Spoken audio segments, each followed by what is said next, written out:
I still don't know why the footboys came from Belgium, this town of Spa, to London. Charles knows that his 3 times great-grandfather left Spa with his parents and came to London in 1791. To discover why, he's meeting historian William O'Reilly. So Spa was this pearl of Europe, and tourists, particularly wealthy aristocrats and nobles, teamed into what was the prize spa town and holiday destination for people at that time. Really? Gambling, dancing, listening to music, carousing. Sounds like Sodom and Gomorrah. Having a wonderful time. Good Lord. Spa was famous across Europe for the health-giving properties of its natural spring waters. All other spas are named after it. There were many artists and artisans in Spa, attracted by the popularity of the town, and the Footboys were one of these families. They were involved, as you know already, in Japanning, so a particular form of elite, upper class, if you like, souvenir making, which Spa became very famous for. So they were already doing that. I mean, they were doing that back in Belgium as well, before any of them ever came here. And very successfully. They had a thriving trade. Which sounds like a pretty lively place, kind of Vegas of Europe. Why did they leave? They had to, I'm afraid, for political reasons. The Footboys were caught up in a violent uprising in Belgium in 1789. It was part of the same revolutionary wave that would topple the monarchy in neighbouring France.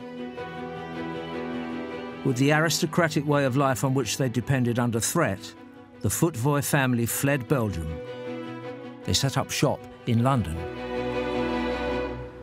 So when the Footboys came to London, which is a pretty big place, why did they come to Marylebone especially? Is there a particular reason? The well-heeled migrants from across Europe had begun to move to better areas in London, including here in Marylebone. Your family, the Footboys, already a comfortable amount of money that allowed them to settle into the neighbourhood quite quickly. And in fact, I found something in one newspaper from the very early 19th century that sets out some of that family history in a little more detail. Right. From the London Morning Post from June 1814 is a small ad placed by the widow of your 4th great-grandfather. Right. Matthew. Charles Francois' father. Exactly. Charles Francois' father, Right. Matthew Footboy. A Footboy, widow of the late Mr. Footboy Sr., imitator of Japan Chinese work and teacher to the royal family, excuse me. Well, I knew they were teaching kind of daughters of gentlefolk, but the royal family, almost by royal appointment. They fled turbulent Belgium, but here they are in rather a smart part of London, running a very successful business and being patronised by the royal family.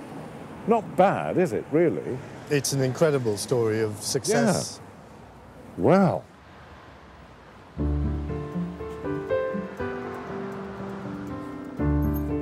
We've come a long, long way from where I thought we would be going to find out about my mother. We've been talking principally about Charles Francois, which is my 3 times great-grandfather, an enterprising, artistic, cultured man, and his family. Miles away from the East End of London and the kind of world that I assumed my mother had come from. Especially as, you know, my mother started life as a servant and spent her life mostly as a waitress or working as a housekeeper in smarter people's houses. I suspect she had absolutely no idea that her ancestors were living a totally different kind of life. And it's all come as quite a surprise to me, and a very pleasant surprise.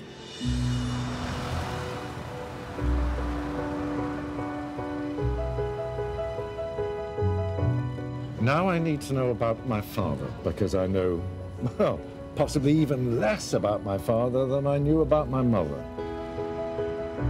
Charles's father, Walter Dance, died in 1949.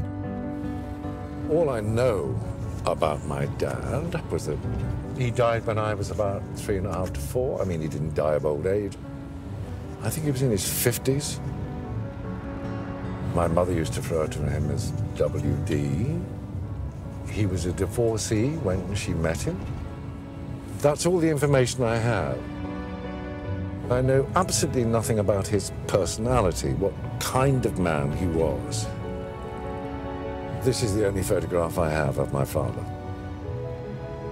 I'm on my way now to meet somebody who might be able to enlighten me as to what the uniform is, what regiment he was in, all of the things that I need to know to start piecing together this particular jigsaw puzzle.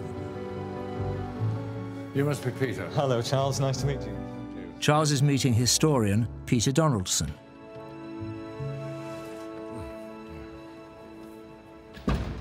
This photograph is the only image I have of my father. It looks a little bit like a First World War uniform. Yeah, that's what I thought. But there are a couple of clues that tell us it's not from the First World War. Okay. So there are no breast pockets on Walter's tunic here. By the First World War, soldiers had breast pockets to slip their paybook in. And also he's wearing a rather fancy belt with a brass buckle. Those had disappeared by the First World War. We could date this pretty precisely to 15 years or so before the First World War. 15? Back to 1900. Blimey. Something immediately occurs to me. What's that? This might not be my father. Oh, gosh. Why do you think that? Well, because he died in 1949, when my father was about 50. Let's say that's 1900. Yep. He would have been a baby. This is not a baby. Well, we've got another document, and that gives us a little bit more information about this man in the photograph. This is Walter Dance's form he filled in when he enlisted in the army. This is this man? Yeah. Oh, thank God for that. I thought we were. Right, OK. Right. What's the date of this document? 23rd of January, 1900. But what is your age? 25 years, 8 months. Oh, blimey. So in 1900, he was nearly 26. He was nearly 26, yes. So he was born in 1874. 1874, exactly, yes. Wow, OK.